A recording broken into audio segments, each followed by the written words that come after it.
I can see us already. We're live. Hello and happy Christmas to everyone. Hello, everybody. Caddy forgot her Santa hat. Gotta turn off your phone. It's making noise.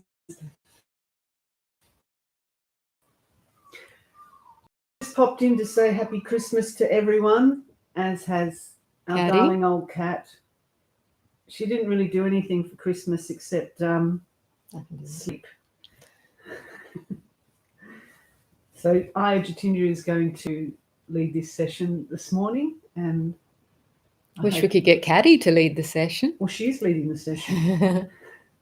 I'm just going to turn off your sounds. So, good morning, good day, good evening, good afternoon to everyone, wherever you are, wherever you find yourselves.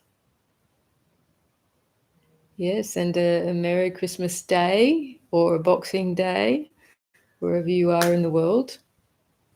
Is this a panther? Yeah, she's like a panther. She's a black panther.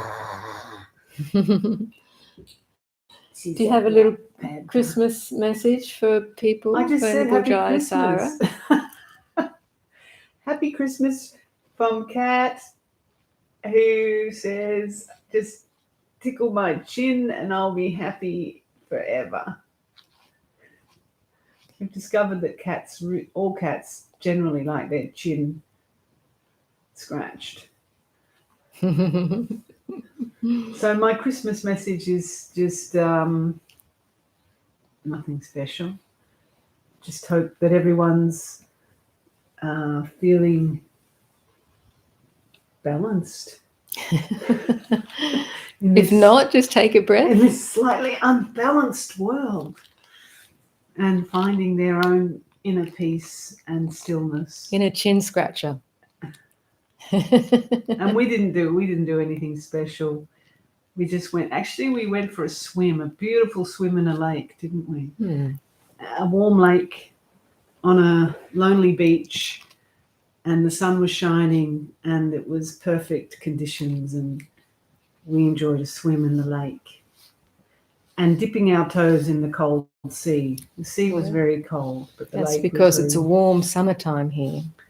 Well, it's cold winter for many people tuning in. Yeah, so to everyone in the States, and it is Christmas Day in the States, and just finishing, I think, in Europe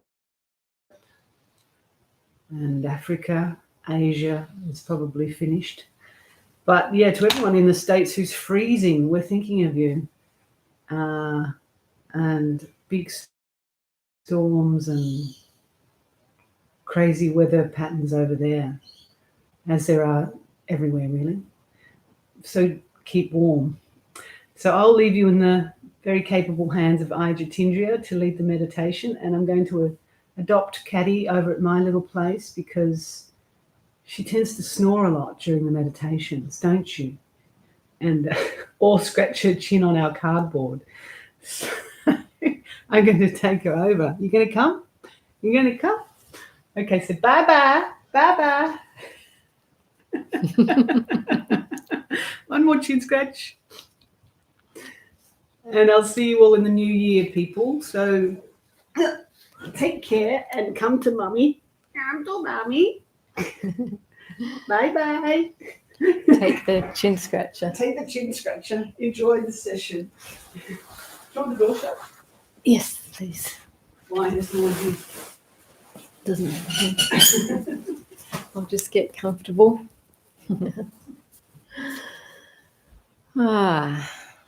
So a few people tuning in today, even though it's Christmas time.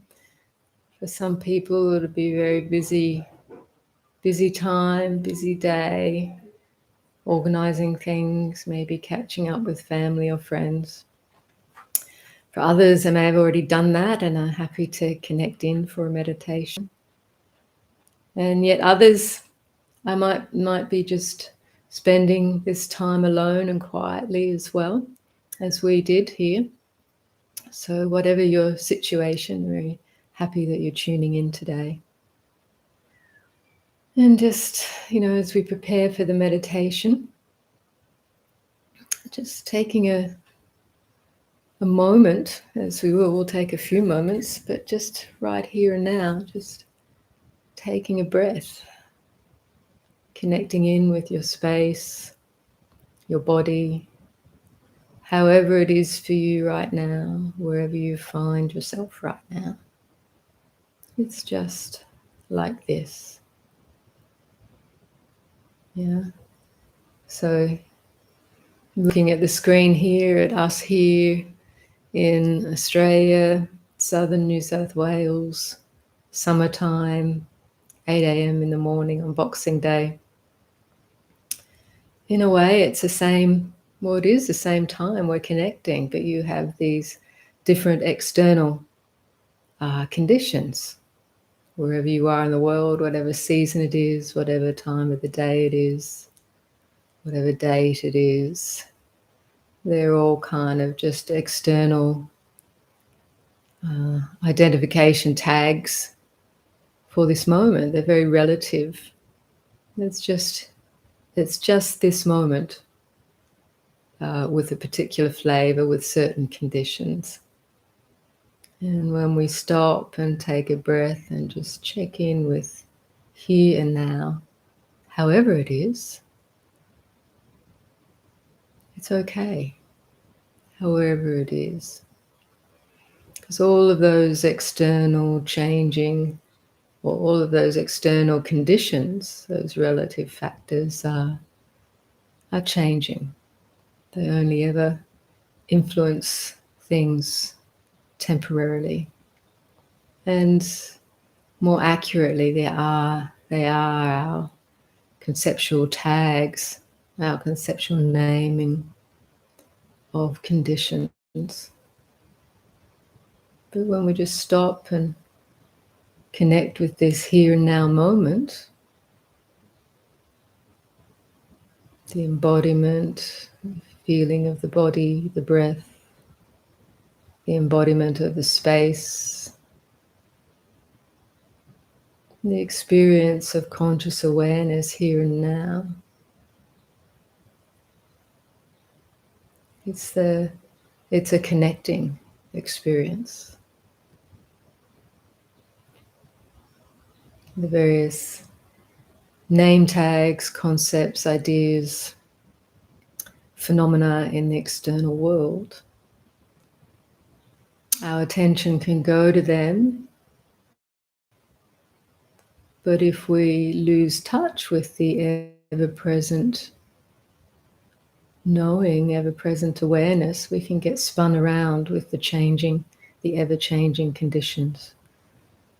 And this is what creates a sense of movement and often a sense of anxiety as we try to run with these things or get rid of certain things or hang on to other things. And we can forget that just tuning into here and now, connecting with awareness, experiencing the present moment, there's inner peace, inner stillness, even as the current of change moves around us. So this is just a reminder, and it's really the intent and direction of our meditation practice. The direction that ultimately relaxes any aim beyond this present moment. So let's now come into the more formal meditation. If you're comfortable to close your eyes, if not, just keep them lowered slightly. And we'll see which way the guided meditation takes us in terms of the inspiration of the moment. But I always like to start with the encouragement for you to connect with the body. embodiment or establishing mindfulness of body is the first foundation of meditation for a good reason.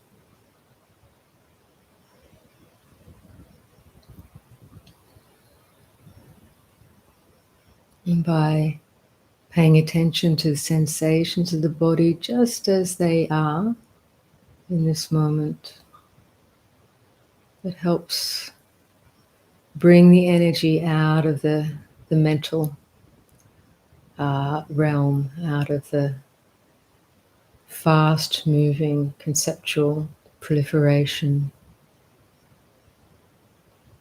So tuning into the feeling of the body, sensations of the body. Feel the weight of your body sitting in the chair or the cushion.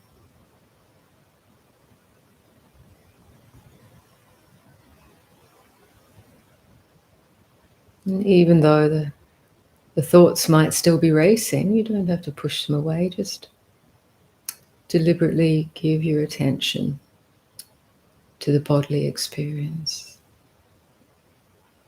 And as you do that,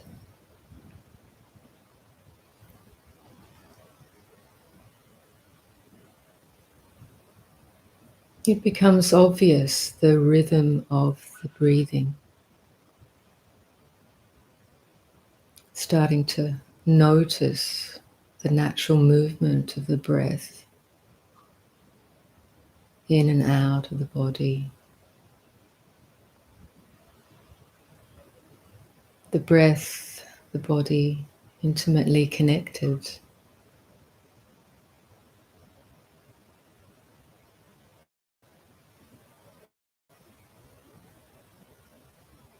The body breathes all by itself, just very naturally. The animation, the life of the body depends on the taking in of nutriment through the breath, through respiration, and the expelling of the spent air, the spent nutriment. So just tuning into feeling that rhythm, feeling the sensations of the in and out breath without trying to change it at all. Just feel it as it is. Become aware of that and track it for a little while with your attention.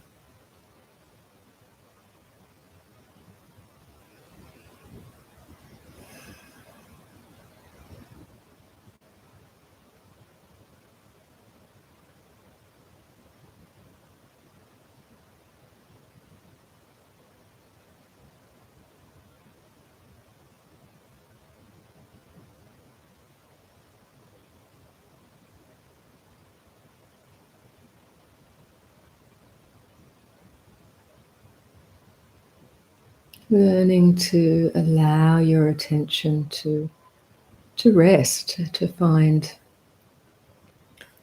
a kind of a tranquil rest stop in awareness of the body and the breath.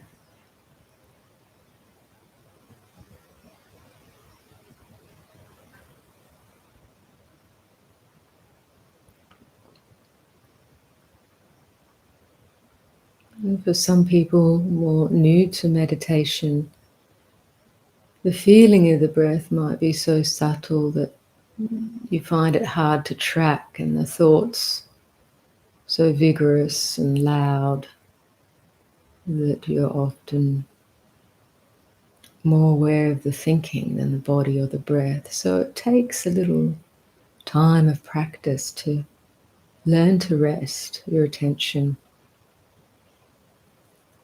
into the feelings, sensations of the body and the breath.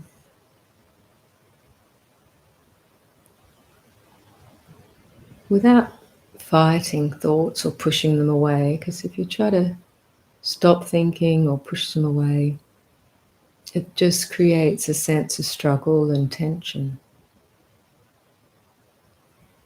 So it's just knowing thinking is like this, mental movement is like this, and it very much feels heady, where the neural activity is firing. So just know it as that. It can be a bit crazy, a bit bouncy when you've been interacting a lot. Feel that as a certain energy. And then without pushing it away, just give your attention.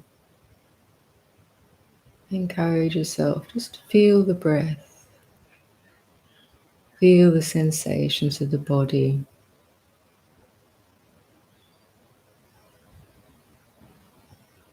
So they can both coexist.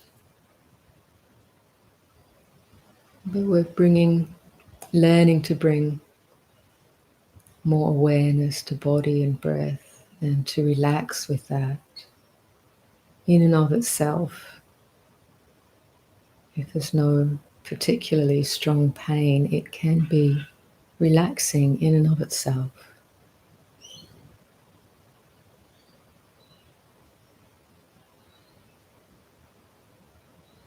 So spend a few minutes, I won't say much in the next few minutes. I just want you to practice recognizing thought, not pushing it away, but just letting your attention come back to body, breath. And if a stream of thinking hijacks your attention, to recognize that, simply drop it or turn your attention back to body, breath, which is always here and now.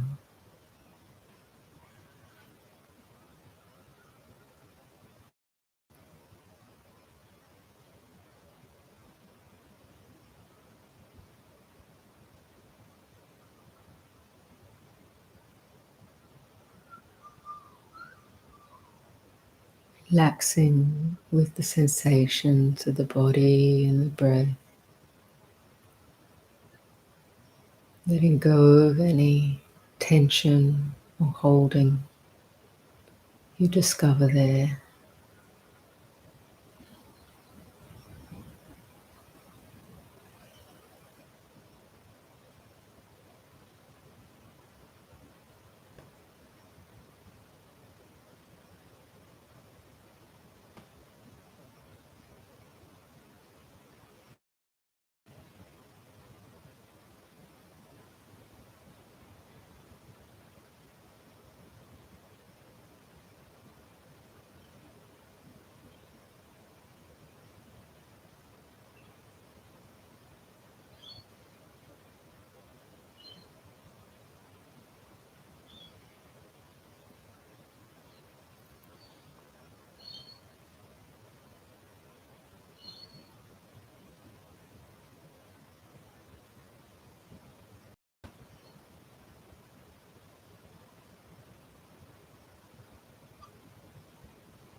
The sensate realm, the experience of bodily sensation.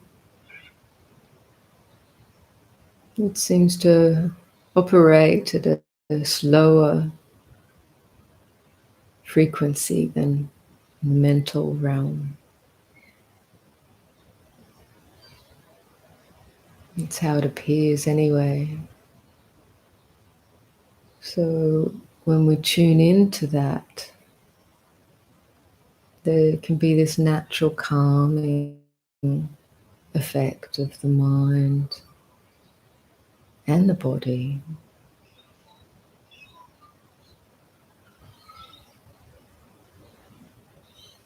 You can detect it in the rate of the respiration. When the body-mind starts to slow down and calm down. The respiration slows, the pulse slows. You start to feel more relaxed and more in tune with a natural rhythm, the natural rhythm of life.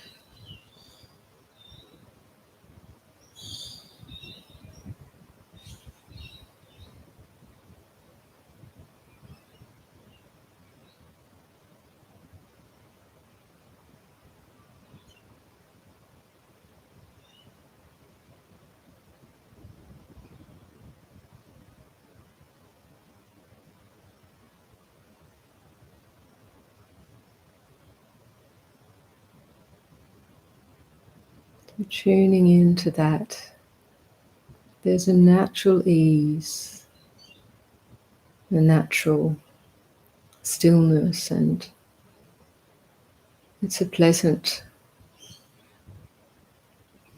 has a relatively pleasant feeling tone. It's relative to the fast moving pace of conceptual proliferation,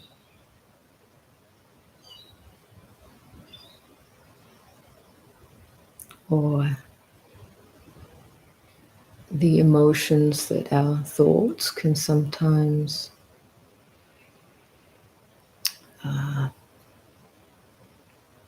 contribute to and perpetuate anxiety or restlessness or worry.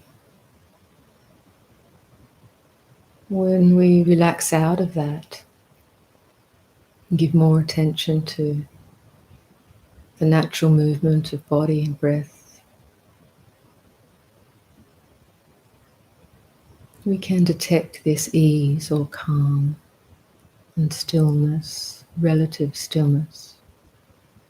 So we can start to notice that, no matter how subtle it feels.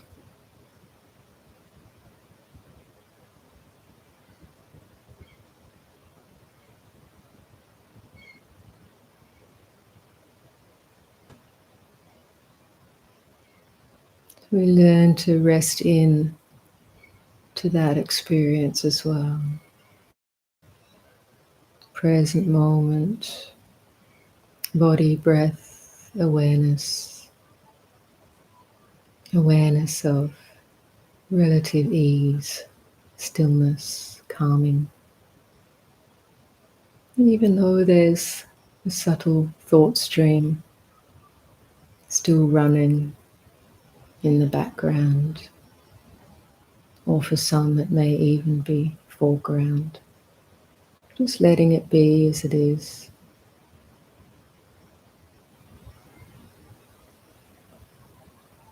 Nothing to do, nothing to change,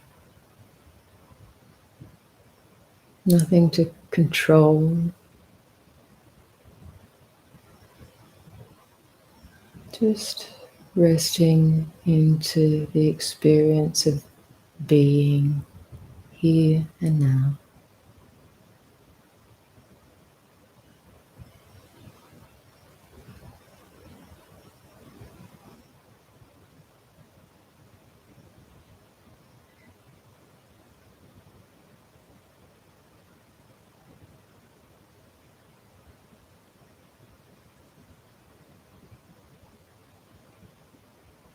Learning to rest into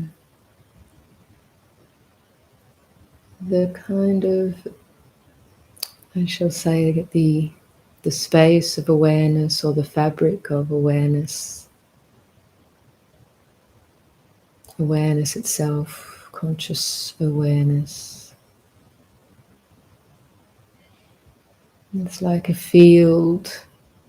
You begin to perceive the field within which various experiences arise and cease, come and go.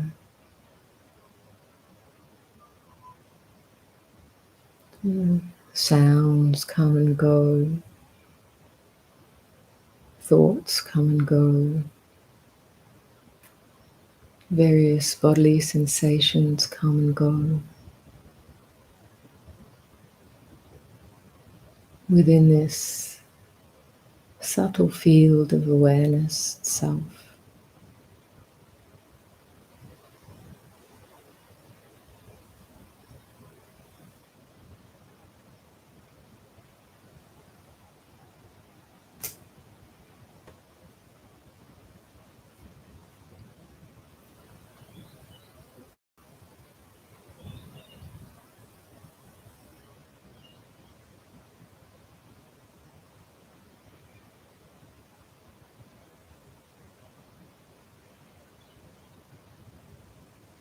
So we learn to recognize this quality of awareness and learn to rest into that, to trust in that, to relax as this awareness itself knows the coming and going of experience, of phenomena, sights, sounds, smells, tastes, tactile sensations, thoughts, concepts, all of that phenomenal world, all of those conditions come and go.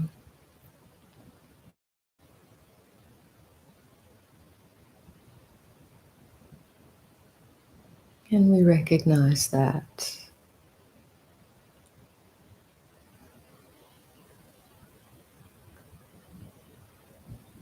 We need to recognize this space of awareness in order to find a still point, if you like, or a place of rest, not in opposition to that which comes and goes, but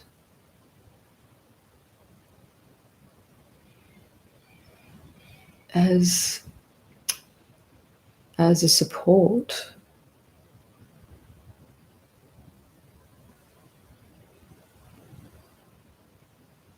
that allows things to come and go without being caught in them.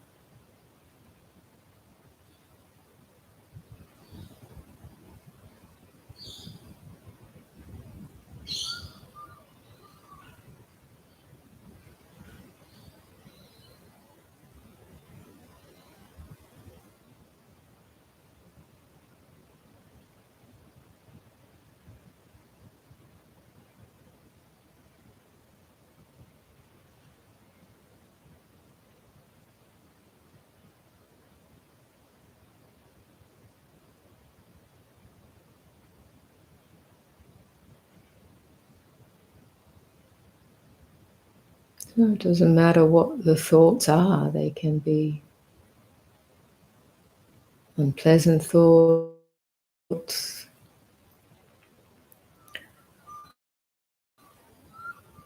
pleasant thoughts, whether it's anxiety or fear or excitement. They all just come and go. If we feel caught up in them, we can remember the breath, breathe with them, and notice them vanish.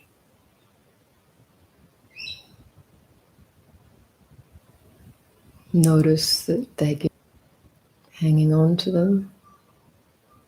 And then we can pay attention to those sensations, breathe with them, and also see them vanish, disperse.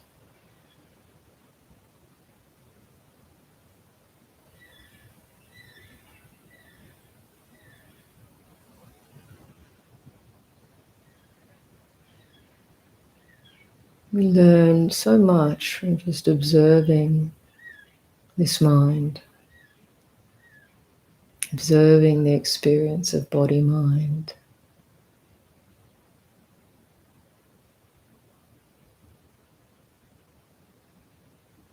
We see the connections, the relationship between body, mind.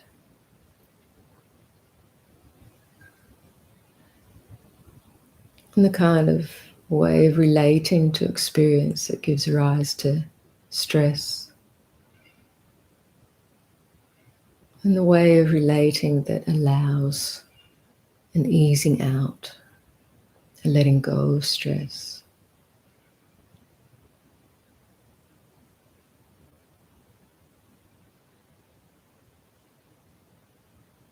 A de-stressing, defragging.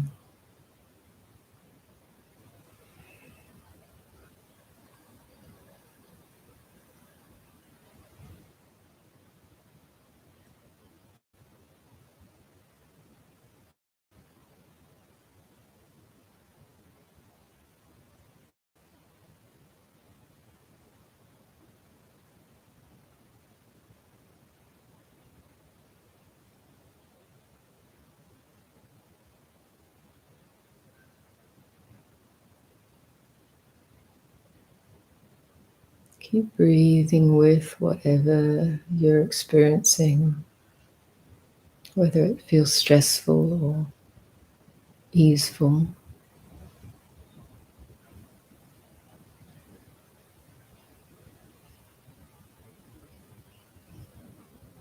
Being willing to relax like you're floating in water on a sunny day.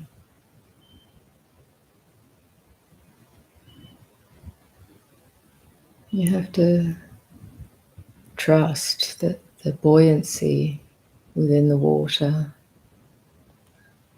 buoys up the body. And you learn how to relax as you float. It's a bit like that.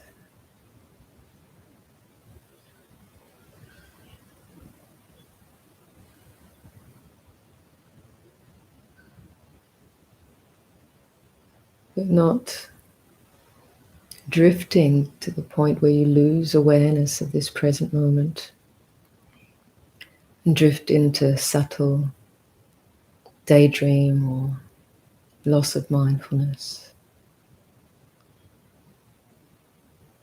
Staying fully present.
And watch the mind as it, if it grasps onto a thought, it takes on the flavor of that thought, creates a world based on that thought, whether it's a peaceful world or a stressful world in that moment. It's what we call or being born into that conceptual framework. And yet it only takes a moment, an instant of recognition to relax out of it, to see the thought as just a passing formation. When we believe it to be thoroughly true, whatever the thought says, whatever the thought frames up, If we always believe thoughts to be true and an accurate description of the way things are, we're caught.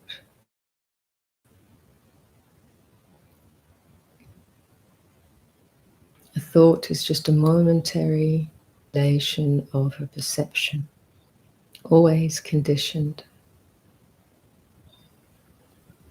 And it's changing. It's like a bubble in a stream. Can you catch that bubble? Is the bubble the final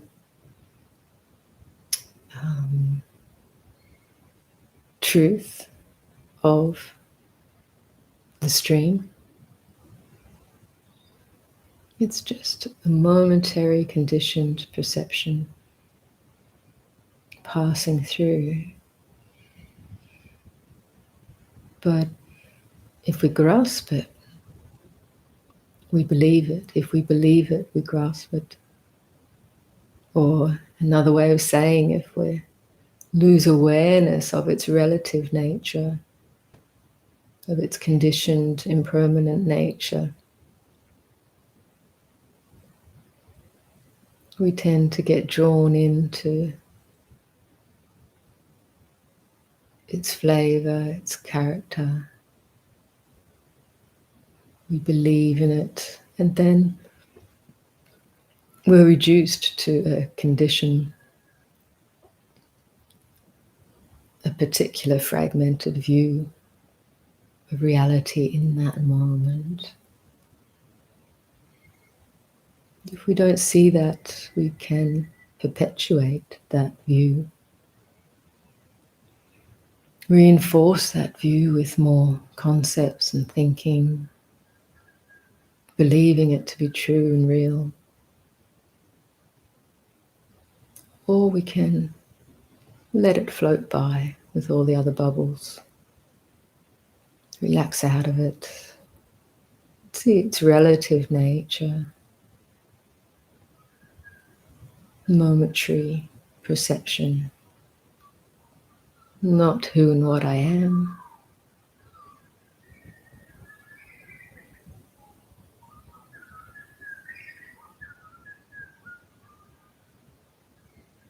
Not really the way things are, in the broad sense, in the open sense, in the greater sense of things.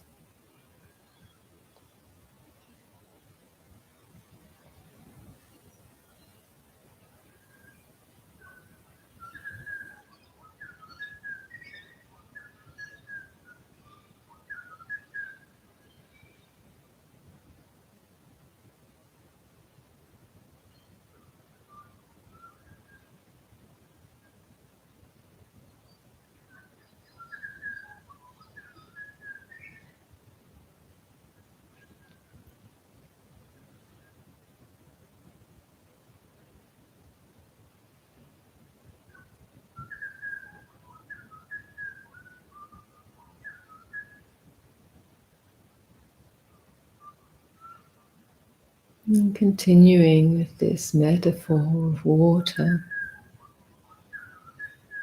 Ajahn Chah once said, he said to someone, when the mind is peaceful, it is just like still flowing water.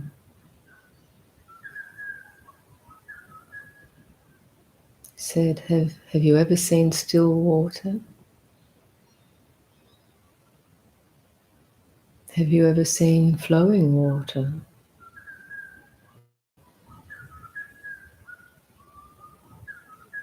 When the mind is peaceful, it is just like still flowing water.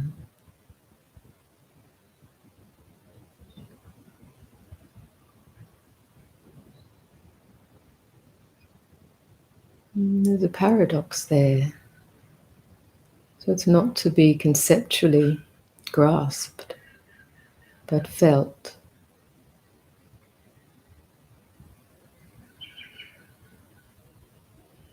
When we find the true perspective, the right view, if you like, the place of rest, there is stillness. There is an inner experience of stillness, of peace.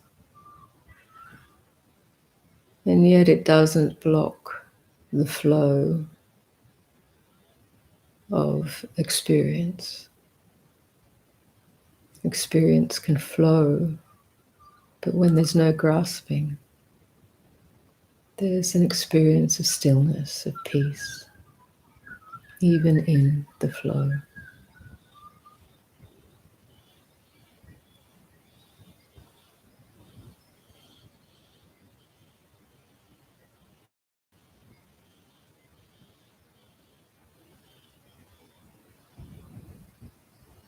This is touching into the true nature of mind, naturally peaceful,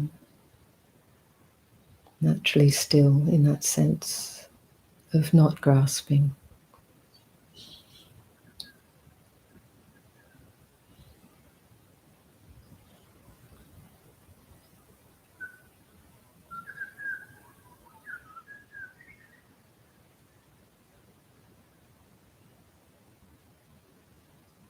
It's not an absolute stillness, a rigid stillness that must be protected from anything else.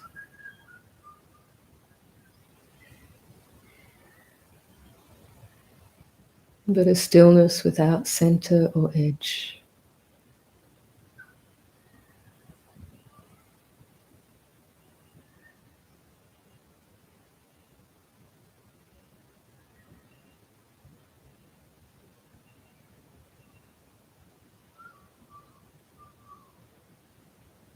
That is, it's not measured in a relative way. It's beyond measurement. It's peace, ease.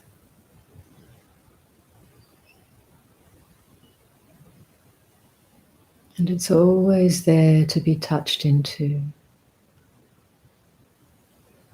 Not wanting to turn it into an object. Words are very difficult to be accurate with in this sense. But it's non-constructed, therefore it's not something you create. It's an experience that is at the very heart of your being. Always present, always here and now. To be known, dipped into, as the mind relaxes its grasping onto changing things.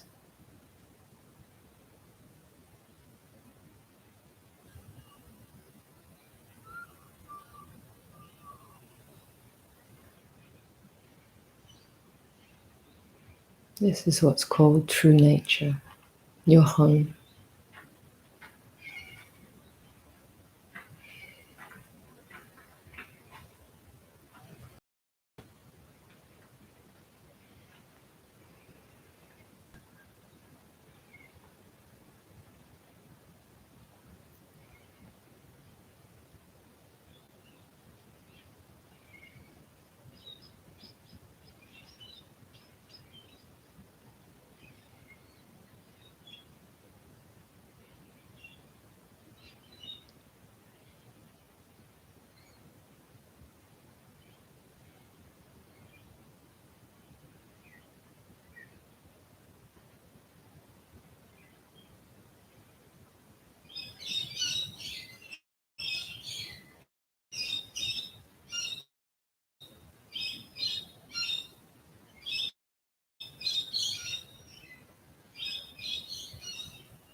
So as we finish up with the meditation now,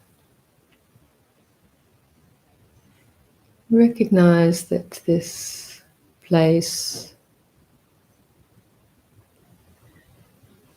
your real home, is always there as you come back into relationship.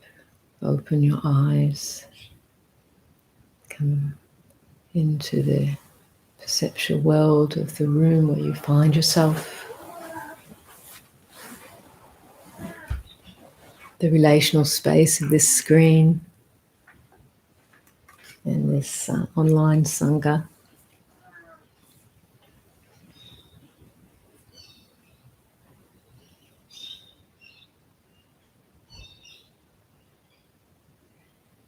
And we have an opportunity now to, you can ask any questions you like through the chat box, whether it's about the meditation or about any other aspect of the Dhamma, or whether it's a comment about your experience. Feel free to ask anything you like through the chat. I'm just going to scroll back a bit to see what people have said.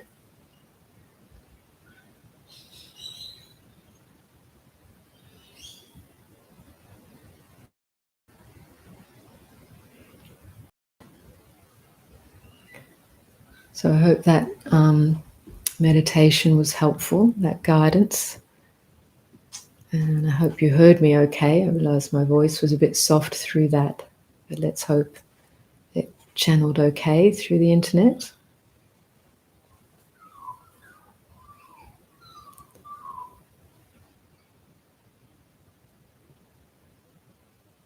Lovely.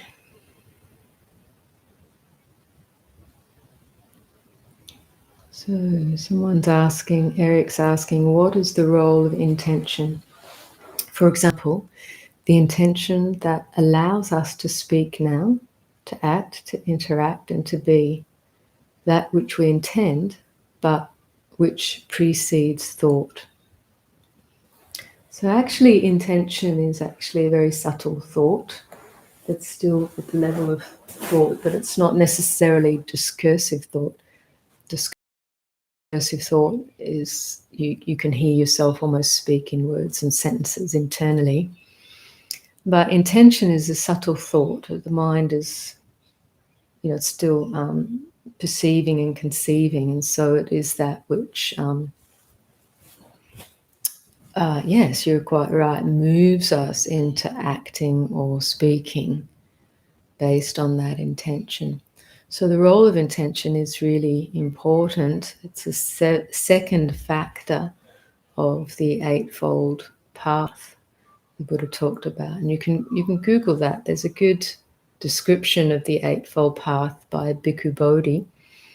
If you search Bhikkhu Bodhi Eightfold Path, there's a long document he wrote many years ago. He's one of the main translators of the Pali suttas, the Pali canon of early Buddhism. So intention is really important. So in the Eightfold Path, the Buddha articulates what's called right factors of the path, or the factors that lead to the end of suffering and the cultivation of wholesomeness, and wrong factors like wrong view, wrong intention, wrong speech, wrong action, etc. And they're wrong in the sense that they don't lead to liberation, and they can lead to more stress for ourselves and others. Whereas right view, right intention, right speech, action, livelihood, etc., leads in the direction of the goal of release, of understanding, of wisdom, release, and it also simultaneously cultivates wholesome states, happiness, leads to happiness and the end of suffering for ourselves and others. So the factor on intention, right intention, is the intention of non-harm, non-cruelty, or kindness, compassion, in other words, and of generosity or renunciation, of letting go. So these 3 factors are about intention. So we have to become more sensitive to recognize intention, and we can do that through the practice of meditation. We see our mind intending towards one thing or another. If we perceive, have a concept of something pleasant, oftentimes we just want to move towards that. And we need to check out if that's a good thing. Is this, concept which is attracting us, is it actually wholesome? Is it actually going to be for mine and others' benefit if I move towards enacting on that? Or is that intention, is it somehow imbued with the qualities of anger, covetousness, or hatred, greed, delusion? If it is, we're encouraged to refrain from acting on that intention because it will bring harm. If our intentions are imbued with the qualities of kindness, compassion, generosity, renunciation, in order, letting go of something in order to be free of the stress of holding on, this is right intention. We can be confident in following up that in action, speech. So contemplating intention is really important because it actually is very much part of the path and mind cultivation. And it's the second factor after right view. So right view really is that perspective that allows us to see what's the wholesome direction, the wholesome view of things. And it's an appreciation of karma, which is, we know that if we act on greed, hatred, those powerful states, it will have harmful effects for ourselves and others. And sometimes, we compulsively act out from those things sometimes, and then we learn from the consequences. And we can repair, we can make amends for some of the things we do out of that are harmful.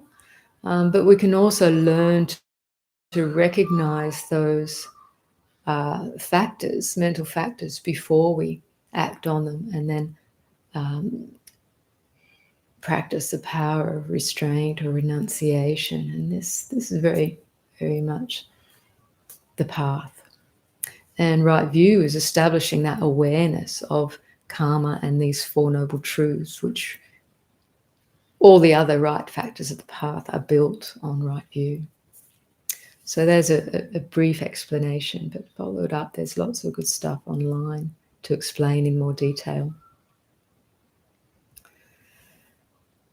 So, question: I have deep sad emotions already for 3 years because of a painful ending. How to deal with those? Yeah, so painful emotions, they come up for all of us in different ways. The ending of relationships, the loss of the loved, loss of something that we cherish, loss of faith, or feeling upset with ourselves if, we've done things that we wished we didn't. So very important to recognize these emotions and find ways to work skillfully with them. And we have to engage the qualities of kindness, of compassion, and forgiveness. Forgiveness for ourselves, forgiveness for others, kindness, compassion for ourselves and for others. And these particular qualities, along with wisdom, with understanding how these emotions can either keep us tied in to reinforcing them, and therefore it's cyclic pain, or we can learn through wisdom how to gradually ease out and let go. So this takes some work, and I think I'd like to encourage you to have a look at some meditations on our website. There's a whole series I did on, and it's called Embodying Awareness and Metta, or Loving Kindness. Under the Guided Meditations tab, you'll see that series to guide you through painful emotional stuff, establishing what we mean by the intention of kindness and the quality of compassion, to work through some of that material, particularly if it feels very cyclic, like you're being drawn into that stuff over and over again.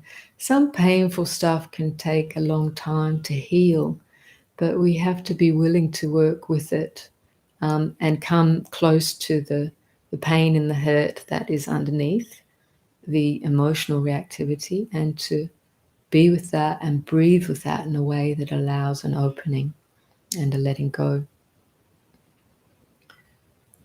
So I encourage you to do those meditations, and you'll find the pointers you need to work through that.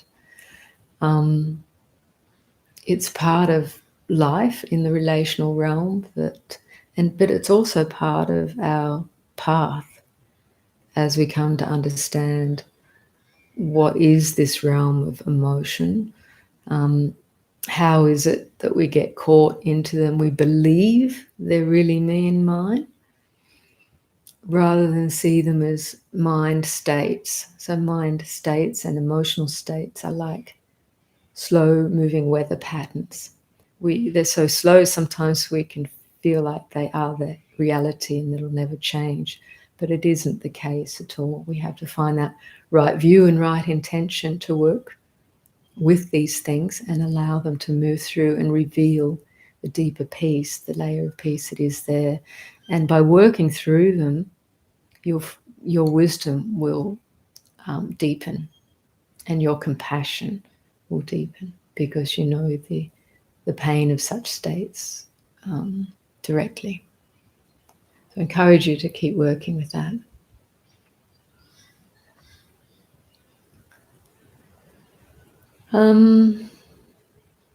Someone who's called Born in Washing Machine, I know the feeling. You say you're almost on the end of meditation, cannot keeping. I'm just saying word for word what you said. Is it something wrong with my way to meditate? I'm not sure exactly what you mean by that. You might like to refine your question, but I think you might be saying maybe towards the end of meditation you seem not to be able to keep that peacefulness as you move into your everyday life. If that's the question, I'll just speak to that. It's something that we all feel, and it is different when we're sitting, when we're not moving with the body, and we've learned just to have the mind in this present moment and just observing the different sense experience as it comes and goes. Yeah, it's a condition that is relatively still, and our everyday life is different. So as soon as we open our eyes and start moving and engaging again, there's a lot more sense data that we're processing. So things are going to feel different. But as you practice more and recognize this space of awareness, it never leaves you. We never apart from that. It's the basic experience of being. And you learn to recognize that more and more, you're able to stay connected to that in everyday life. We can get disconnected, we all do, because of the demands of different relationships and being in the world. But that's why we call it practice, to keep coming back or recognizing that wherever you are. It's not a matter of pushing the world away to come back to being alone, although that being alone can be a helpful way to reconnect. But if it's the only way you feel connected, we also need to practice to bring your sense of connectedness into walking and speaking and acting in different ways. And that's a learning. We integrate our understanding from meditation into our everyday life. Yeah, we can actually find a powerful connection in the midst of busyness. And this can be a really important learning. And so the breath, connecting with the breath is so helpful because your body is always breathing. So whatever situation you find yourself in, the breath is there, the body is there. And if we learn to connect with that, it's like a touchstone. It can be a mediating experience to recognize awareness itself and the peace of that, inherent peace of that, despite the other activity on the surface, the moving of the waves. So it does require some practice.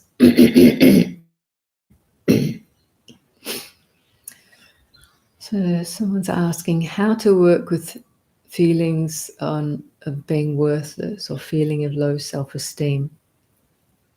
So this is something, particularly in the modern world, that we can encounter in ourselves for various reasons.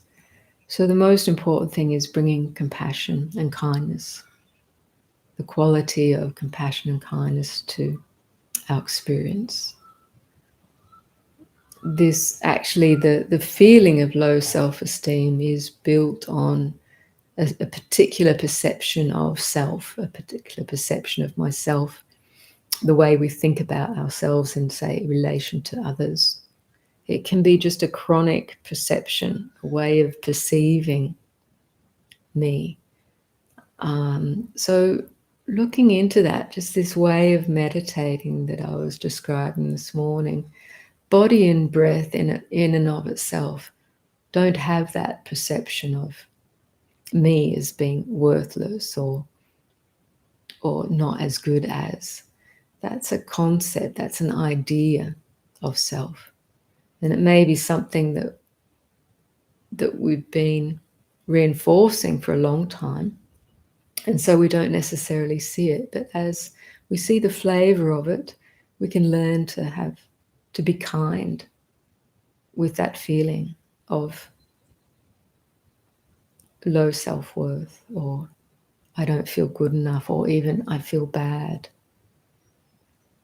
So we also have to bring in that quality, that capability, capacity for forgiveness, because sometimes that feeling of badness, it can be something that's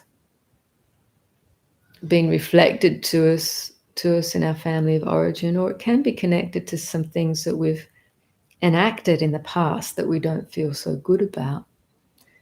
So it's important to bring forgiveness. If there are things in our psyche that emerge, oh, I wish I didn't do that, or I wish I didn't do that. We have this low perception of ourselves.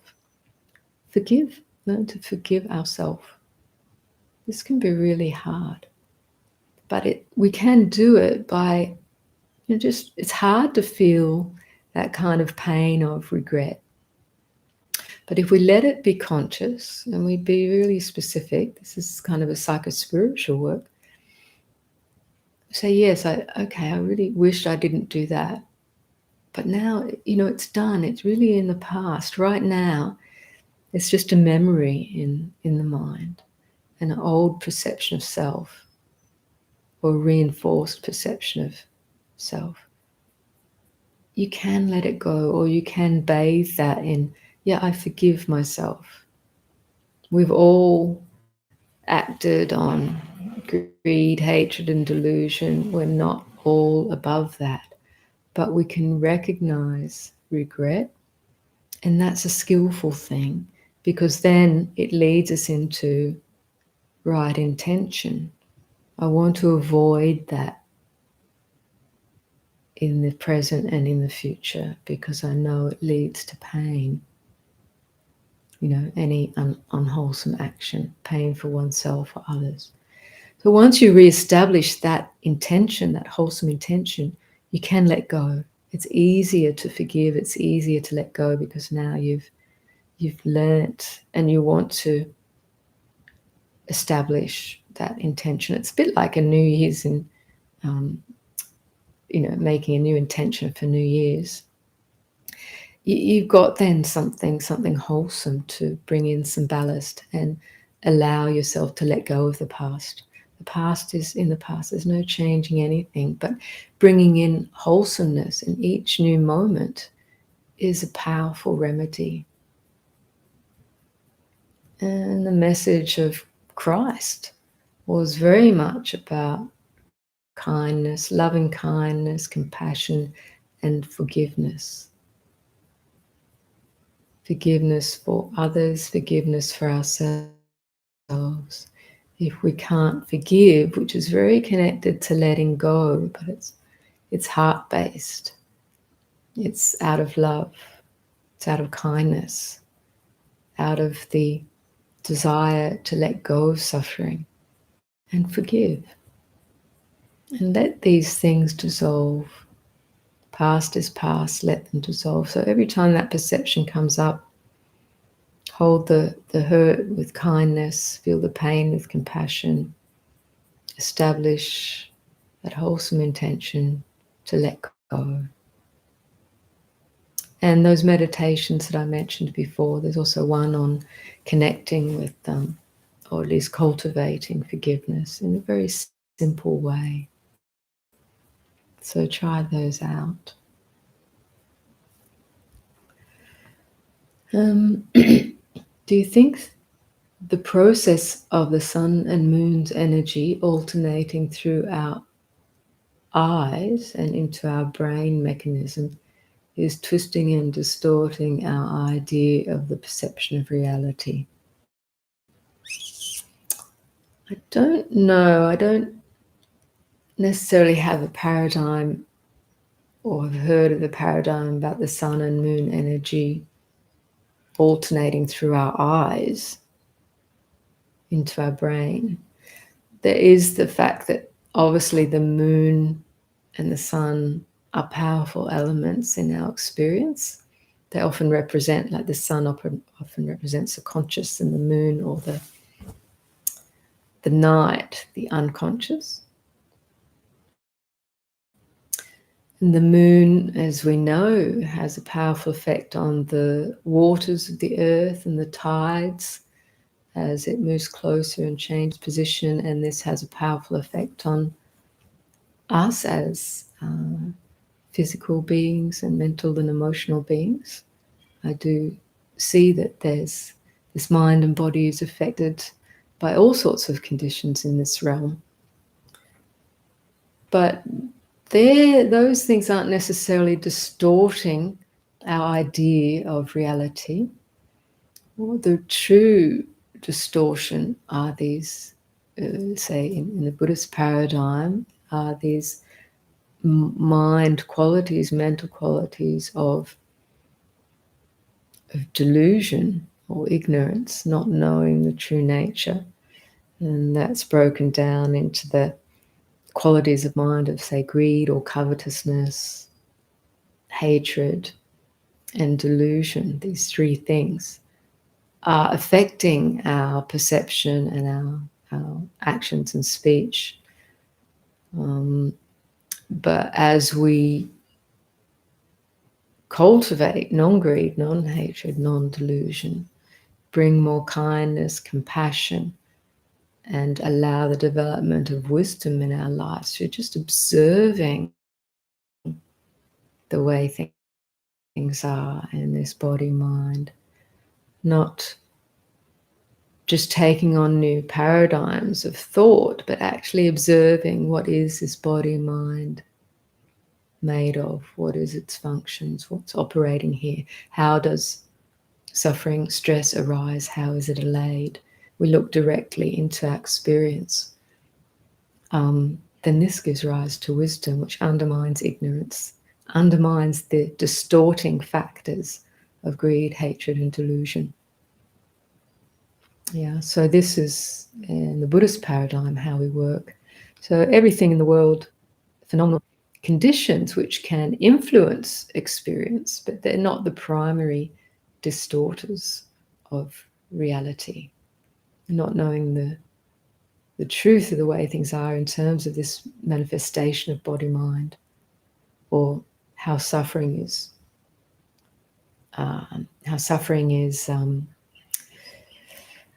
given rise to. It's not always present, there are certain factors that allow it to come into being, and certain factors that allow the relaxation of suffering or the dissolution of suffering.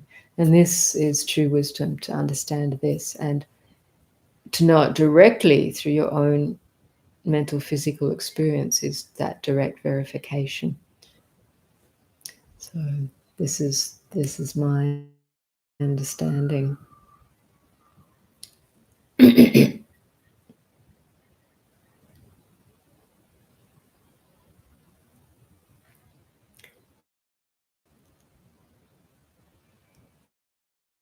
How do you stay peaceful and calm on a spiritual journey with a challenging child? Yeah, that's challenging children. I've never had kids, but I can really appreciate the challenges involved in raising a family. So how do you stay peaceful and calm on a spiritual journey?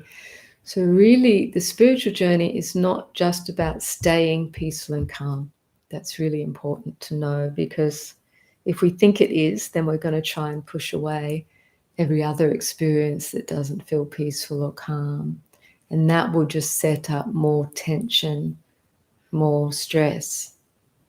So on a spiritual journey, on any journey, we can experience moments of peace and calm. And that's very refreshing, very beneficial. But our everyday life is not necessarily going to always produce that, and particularly challenges in our lives, long-term challenges. So we have to find a way to work with things as they are. And the irony is that, and please experiment with this for yourself, when we truly learn to accept things as they are, as they're presenting, whether it's a challenging moment with a child or a challenging moment in some other fashion, when we truly learn to accept things as they are and not expect it to be different, there is peace in that. This is the surprising thing to discover, that really acceptance is imbued with wisdom and imbued with kindness. Now, that doesn't mean that we, like I'm thinking now specifically of, say, a relationship situation that's abusive. That doesn't mean we stay and accept the way things are and continue to take the abuse. But what I'm pointing to is when we stop thinking that something, attachment to ideals really is something that prevents us from coming into present moment reality. So we always think things should be some other way. And that is a primary cause of stress. But when you come into the present moment, that stress is released and wisdom is there. And that wisdom allows us to act and make the choices that we need to make. So this is subtle but very primary. So there are, and another way to turn it around to spiritual journey with a challenging child, you could say we don't attribute challenging to the child per se, but there is challenging behavior. And this helps to separate out the being from the behavior. So not every behavior is challenging. There are challenging behaviors, and we all encounter that in the world with different beings with challenging behaviors. But this helps us to see that the being is not, we don't have to identify that being with the challenge. There is challenging behavior. Similarly with ourselves, our own challenging behavior. It's not who and what we are.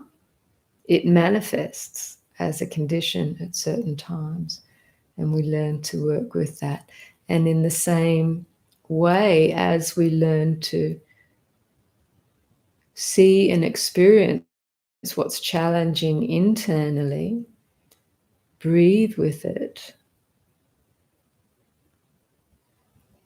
Release that tension that says, no, I don't want this. It needs to be different. When that is released in the moment, that which we've perceived as challenge shift into something else. So this needs to be worked with and experienced in this way. But just that tip about the attachment to an ideal, because this captures all of us,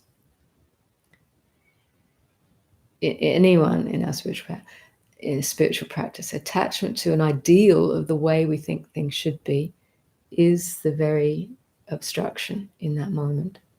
When that's seen and released, something clears in the mind and the heart. And the wisdom and understanding there will lead you on. So explore that.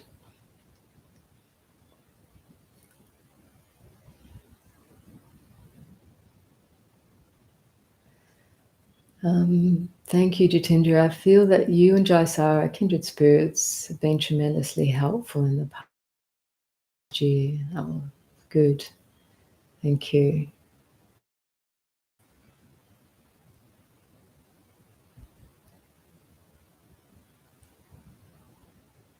Yeah, so someone was saying about the earlier question around working with some painful emotions.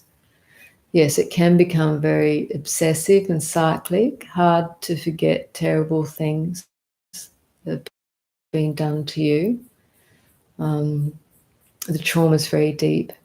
So it's good that you recognize that. When trauma is quite deep, it's really can be helpful to find a therapist to work with, because it can be a long-term process.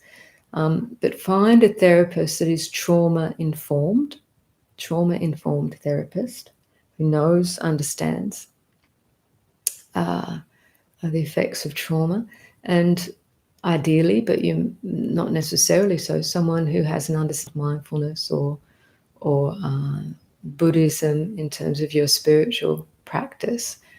We can't always find therapists with those things, but at least finding someone you feel connected with and has that empathy to work with the trauma. Because we need, when there is deep trauma, you know, the trust in relationship is quite ruptured. And so a skillful therapist or therapeutic relationship can help heal, bring some wholesome qualities and wholesome heal that trauma, as well as your own work individually. I'd really encourage you to look for someone in that territory as well as doing your own work. And keep working. Sometimes it's, when I say working with it, not always necessarily to be in there with the emotions. Sometimes we have to, what I call sometimes a skillful distraction. You need to give yourself some wholesome things to pay attention to that is wholly different to this traumatic material. You know, taking yourself for some, for example, walks in beautiful nature, picking up some kind of wholesome activity, a hobby that you enjoy doing, that you can really get into, really immerse your mind, some arts or crafts, something gardening, something like that, that doesn't require a lot of conceptual work, but something you can immerse yourself into that you really enjoy. These kinds of activities can be very healing for the mind as well. Because of that, going into that traumatic territory can become, as you've said, quite obsessive. You need also learn to put your attention somewhere else that's wholesome and healing. That's not necessarily about directly processing that stuff. So arts, crafts, gardening, something like that, some kind of hobby, skill you can do. develop learning these things, going to a school to learn painting or drawing or something like this, or I'm sure you can think of something really helpful, as a parallel process for healing. Don't always just get stuck in trying to work that stuff out directly. That's what I'm saying. Sometimes you need to work with that in a skillful situation. Sometimes you need to immerse your energy and attention in something else altogether different that feels good and wholesome. Baking, even. Giving your baked goods to others, or working in a charity shop or a soup kitchen, something like this can also be really good.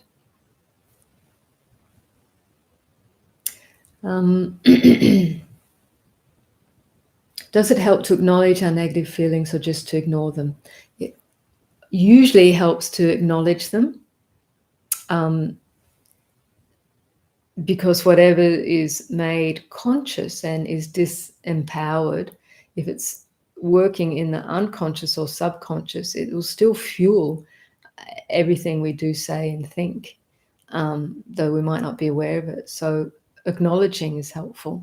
The more skilled you get at acknowledging, say, negative feelings, it's just seeing it and letting go, seeing, letting go, or seeing, not acting, seeing and refraining if it means that we're about to say something that's really not skillful. We just hold the space, breathe with it, give us time to consider and bring some kindness and compassion here to the felt sense. In terms of, say, or just to ignore them, I'd say only if we've become skilled in recognizing can we then learn to ignore them. But it's first through recognizing they're there, and then it's really just don't have to pay attention anymore. It's just a kind of annoying little twitch that comes every now and again. We can just, I know all about that. I don't need to follow it. So that's a kind of ignoring, but it's already knowing what it is. Okay. Someone's live with the Master's YouTube site. YouTube's now listing any of the live stuff under its own tab called Live. So these live meditations used to just appear in the regular video stream, but now they'll always get archived by YouTube automatically under the Live tab. So you can go back and have a look at all these live meditations with Q&A. They're all archived under the Live tab. There's quite a few there. You can go back and sit again, the meditations.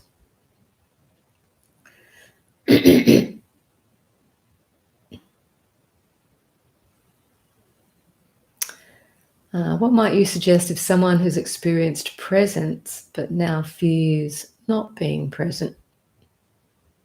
Well, fear is just fear, a kind of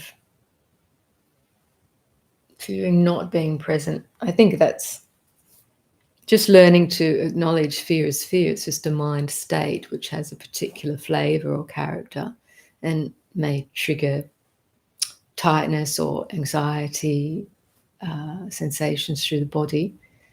As soon as you recognize that, you're present. I mean, the mind that knows that, the mind that knows anything, awareness is presence. Yeah. So fear is just fear in whatever guise it comes in.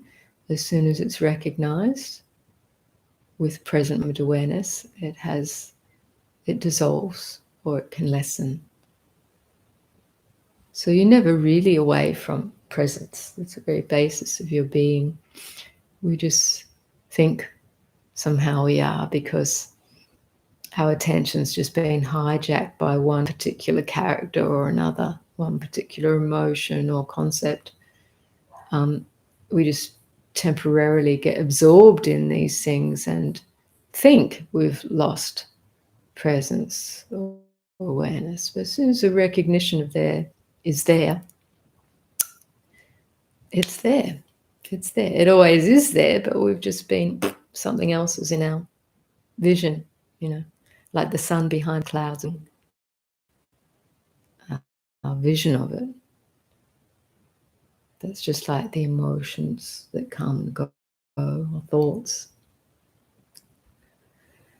Okay, so we'll just take a few more questions, see how we go. I have a recurring bed bug problem, which has inspired my mind with anxiety. This feels uniquely challenging. My mind is so active now, I'm having trouble settling into peace. What can I practice? Just practice recognizing anxiety.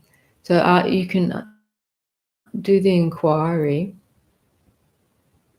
If you recognize anxiety is present, ask yourself with an open question, where do I feel this so-called anxiety in the body? Where do I feel it in the body? And search for it. Where is it manifesting? There will be some correlated physical sensation.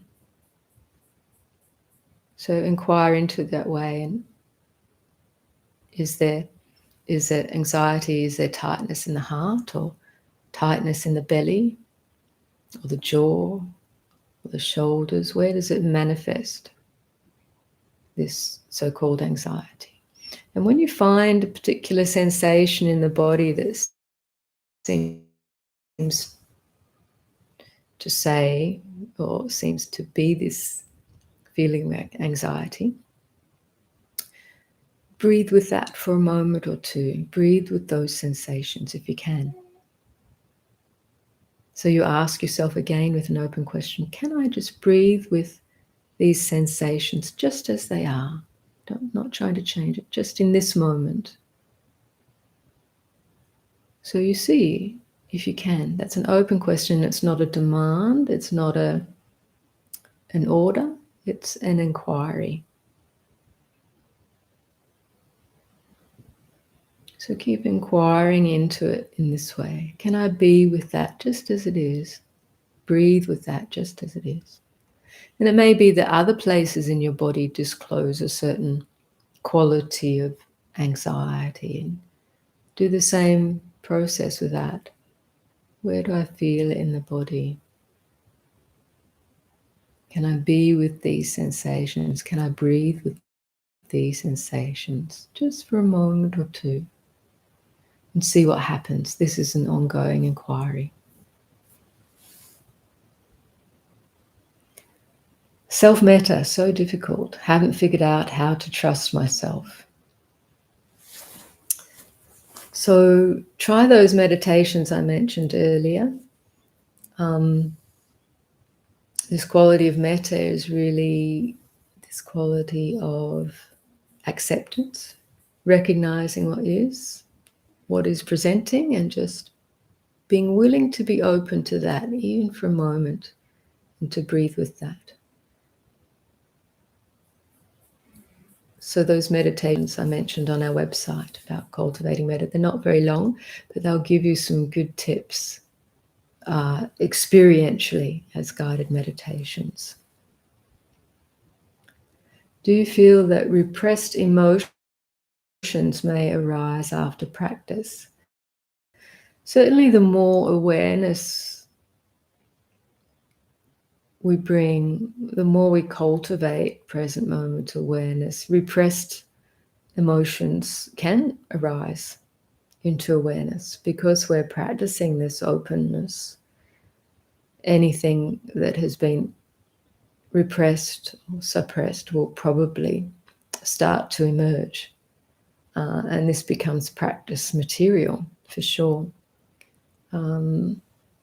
It's okay though, because as I said earlier, that anything held out of awareness in a constricted kind of a way is influencing all of our experience, but in a shadow way. It's still affecting everything we receive, things in our world. So this is a process of emptying out, literally emptying out, letting things, these things come up, seeing them for what they are, letting them go. And so the whole mechanism, functioning of body, mind begins to clear.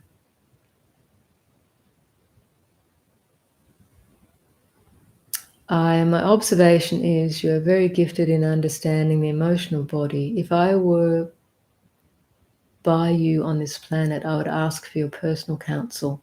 I see this talent in you. Well, that's very kind.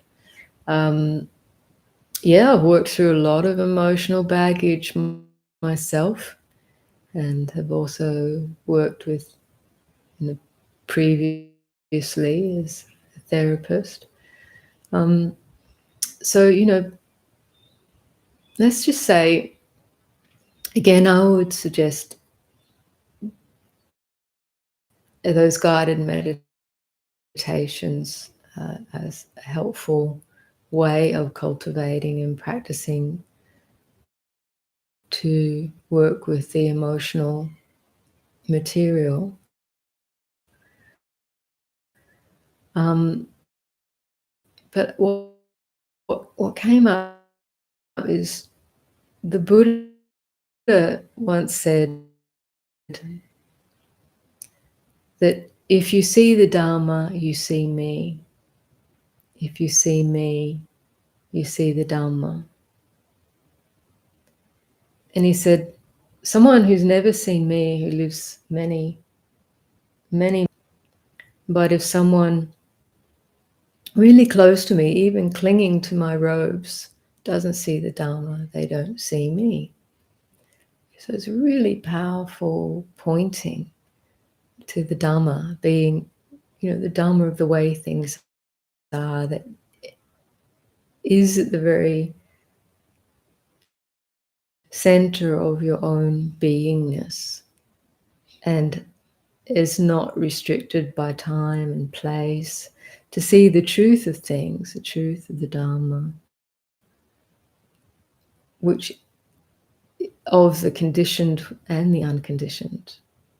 The conditioned being, we see that things are changing, all phenomena are not permanent, they're conditioned. But we also see the truth of the unconditioned Dharma, what sometimes gets called the stable Dharma, which is not only the truth of the changingness of things, but the truth of the peace of the mind when there's letting go, when there's non-clinging, the deathless Dharma. It's always present, accessible here and now, not dependent on time and space, the true nature. So remembering this can give you the best kind of direction. And that is perceived differently in Theravada Buddhism than in Advaita Vedanta and other Buddhist schools. Could it be that Theravada? So different schools, it can sound different, the way it's articulated differently. Certainly in Advaita and the various schools of Buddhism, there are different ways of articulating both the path and the result or the experience of awakening or nirvana. But often these different ways of articulating words and concepts and paradigms are conditioned phenomena. Things, language is, its main purpose is to communicate in its particular context. We want to communicate, point to something with words. So words are just a convention, and words are very, and concepts are very fluid.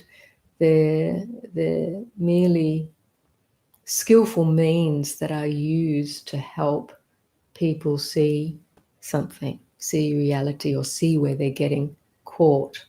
And so naturally, words and concepts take on different flavors and shapes depending on the cultural setting, the cultural milieu, the original language in that culture, the way that culture is conditioned, learns to think.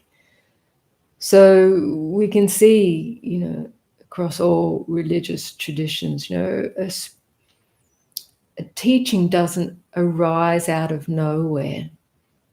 It arises within a cultural context, and a new spiritual teaching, say someone who's awakened within a cultural context, will often, the words they use and concepts they use will often be challenging the status quo or the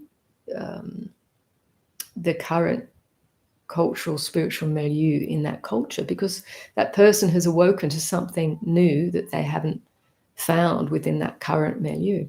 So often you'll find that challenge, or the awakened one being almost like the heretic speaking out from that, the established religion of the times, the multitude. And then that heretic, whether it's Christ or Buddha or someone else in any other cultural milieu, for a while they're like, they're perceived as anti-establishment, but then a kind of a new religion, a new following develops as others begin to see what they're seeing. So often spiritual teachings arising within cultures are just helping people break out of the systems, the blinkers that they've got trapped in, to something new. So the words and concepts will change. So even within different schools of Buddhism, you'll have those maybe different skillful means, but at the heart of all forms of Buddhism, you'll find the nuggets of the Buddha's original pointings, Four Noble Truths, Eightfold Path, the emptiness of conditioned phenomena, the changingness of all conditioned phenomena, and just expressed differently through different streams. So it's lovely to have these different streams. It can at first on the surface appear that they're saying different things, and it can take a while to figure out that or understand that they're pointing to the same thing, but that takes time and practice to see through to that.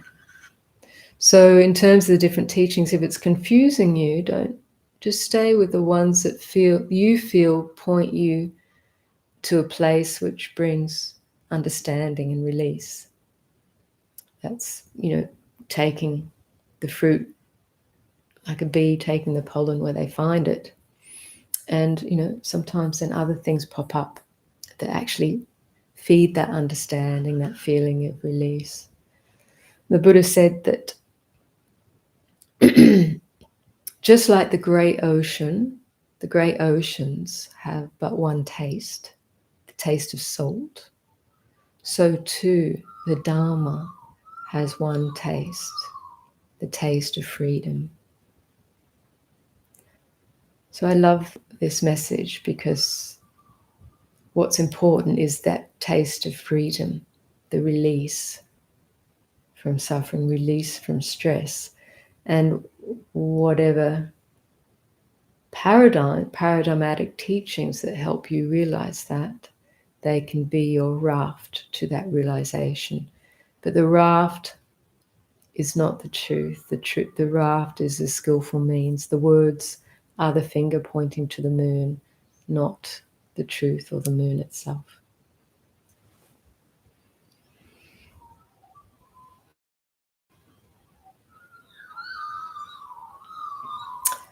Okay. There's lots of comments and being shared. That's great. I think I will wind things up pretty soon. The meditations are called a series on, that I mentioned before, the series on embodying awareness and metta. And if you click on that link, it'll take you to 7 different meditations. Probably good if you listen in order. Yeah. Oh, well, there you go. Yeah, you've already found it. Okay, just a couple quick ones. Who is the I that is letting go or not grasping? Are we consciousness dealing with mind, or is this mind dealing with mind? You could say both. This is where it gets a bit tricky with words. So we have to rely on experience only. So don't try to conceive of who is the I that's letting go. Just notice how letting go happens and how hanging on happens. Hanging on or attachment happens because of not seeing the whole picture, or out of habit patterns of grasping onto this thought or this emotion or that emotion, this idea of who I am or who I'm not. But these are just changing ideas. When you see that these are all changing, when the mind, when awareness, when wisdom sees that these are all changing and actually unreliable, letting go happens. There's a natural peace. If we think about it, we might think, or I need to let go, but that's just a habitual thought labeling. So I is ultimately, it's just a thought. When there's pure awareness, that I thought is seen as just a thought. When there's pure awareness, pure knowing, pure observing, pure being, there doesn't have to be any thought that gives rise to any.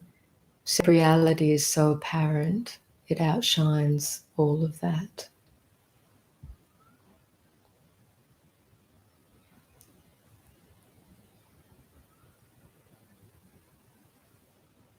Our emotions, emotional pain and trauma, they're not considered as reality in the Dharma. It's not, no, they're conditioned reality. So there's, if you like, there's the conditioned reality, the realm of change, conditions, which can be painful or pleasant, but ultimately it's all in a flow of change. Nothing in the conditioned phenomenal world is in a static condition. It's all changing and interactive. So this is what we call conditioned reality. What we point to as the Buddha points to as unconditioned reality is, for want of better words, because it's very hard to put words, because words create duality. The unconditioned reality is informed with wisdom, is that which knows the conditioned reality for what it is and no longer grasps at or identifies with it. Doesn't mean those things don't appear anymore, but the wisdom mind doesn't grasp or identify with them, and is thus experiences release from the entrapment into believing that these changing phenomena are who and what I am. So underlying experience of being is peace and is openness. I mentioned this before in this channel. Padmasambhava says your mind is a primordial openness in its deepest nature. This is what's pointed to as the deathless, or that which transcends concepts of time, space. But it's not in, it doesn't, while we are in experiencing these karmic formations, body, mind, there will be all this other material. But we learn how to relate to that with wisdom, which is the ending of suffering. The non-grasping, non-identification. We can't force that. It comes through insight as we recognize where the grasping is in regards to this body, mind, and emotion. But we can't get rid of it, push it away, because that's coming from some idea of not wanting it. We work skillfully with it, and all conditions feel their reality, their deeper reality, as empty of anything truly substantial. These are all changing conditions.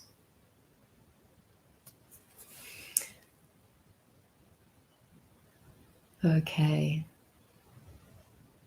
Great. The very last one is living from awareness difficult in a culture that does not value silence, awareness, and spirituality. In one way, we can say it is more difficult in a culture that doesn't value these things, most certainly. More difficult in a culture that actually actively really promotes, activity and so much indulgence in sense pleasure, consumerism, and all of that. There's a certain degree of things that we need to make our lives, our family comfortable. But some people get hooked onto these artificial pleasures of, buying stuff, getting stuff, mainly because they're short. Like any object of addictive behavior, it's a short-term hit wherever you get that short-term hit of pleasure, but we don't see that it's naturally short-term. We keep seeking pleasure through those short hits, but that becomes very cyclic and draining and depressive and doesn't bring satisfaction. So in such a culture, we start waking up to the fact that those directions, those activities don't bring wisdom, compassion, or satisfaction. So we start looking inwards and valuing these things. And this is coming into our world a lot more. The spiritual values are coming into our world more. So learning to value those things yourselves, not as something exclusive to the other. Otherwise, we end up in a struggle. But bringing those things like awareness, inner silence, our spiritual values into our everyday life, every moment. It's not separate from anything else. And then we can, we're contributing to the world. We're bringing in this precious understanding into our everyday life. And in this way, we hope to also just enrich the lives of everyone we come into contact with. So that brings us to a natural closing. So I want to thank you all it's been a lovely opportunity to connect with you all and share the Dharma in this live stream situation throughout all of this year. And by the time Jayasara does the next one, we'll be well into 2023. So I want to thank you all very much for all of your contributions. Sorry if I didn't get to your question today, or sometimes I skipped over one if I'd already answered it a bit in another. But I want to wish you all the very, very best for the remaining time of this year, moving into next year. It's an artificial construct, the calendar we follow, but it's helpful to keep some degree of order in our world as we communicate with each other and get on with our lives. So whatever situation you find yourself in, whether alone or with others, the Dharma is always there, always present. No matter what you're feeling, thinking, experiencing, it's just a matter of mindfulness, the presence awakening in each and every moment. So I wish you all well. I wish you great strength, wisdom on your path, and do your best to bring joy and benefit into the world. Even with the trauma and sadness you may feel, the work you do here, you also remember that there are many other people who find themselves with such challenges and working with pain and difficulty in the world. So remembering others in this way, we can often give rise to that quality of compassion. This isn't just my pain I'm working with. This is a manifestation of what's happening in the world. So can we bring kindness and compassion and allow that stuff to be released into the great ocean to be purified? And may you have much joy and peace as we move into the new year. Thanks, everybody. Take good care and look after each other. Bye for now.